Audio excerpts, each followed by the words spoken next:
I'm going to talk today about something that I really wish that I had known when I was a child. And I think it will give some relief to some nervous systems. I'm not here, just as a disclaimer, to tell anyone what to believe or what not to believe, but to come with a trauma-based, nervous system-based, scientific sort of approach to monsters and ghosts and scary things and night terrors and all of that kind of stuff. So just as a personal share, when I was a child and even an adult, intense night terrors, and just overall I was terrified of ghosts particularly, but also other kinds of spooky kinds of things. And I've spent my whole life not understanding and being so afraid and wishing I had certainty.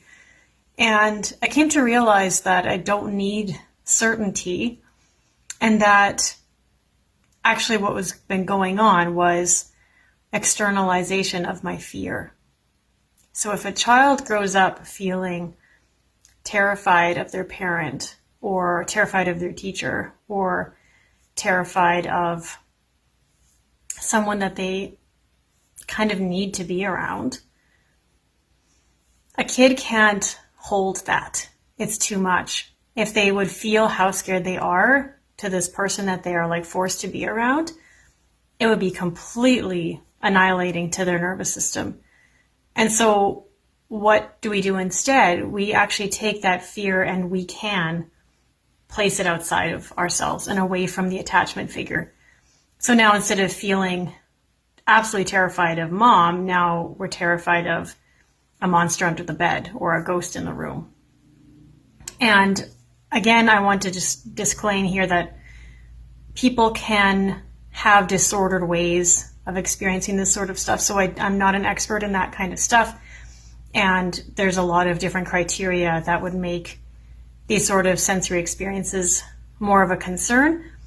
But I want to talk about some of the normal, what's considered normal that maybe we don't consider normal normally.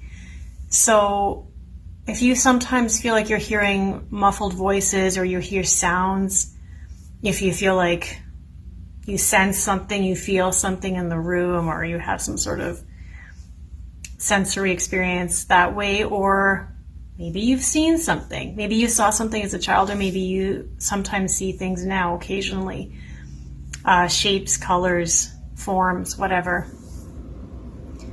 Again, I'm not here to say that none of that can exist, or what, like I'm not here to debunk or this or that. But what I've found comfort in is our brains fill in the gaps. And our fear, when it's too much, will go outside. And it does that because it's protective. If we actually felt how terrified we are with, this abusive partner or this abusive parent, or whatever situation where we feel totally stuck, how else do we survive that other than to place it outside of ourselves? Now, does it still feel terrifying? Yes, but now it's not threatening this attachment or this relationship. And that can be comforting in a weird way.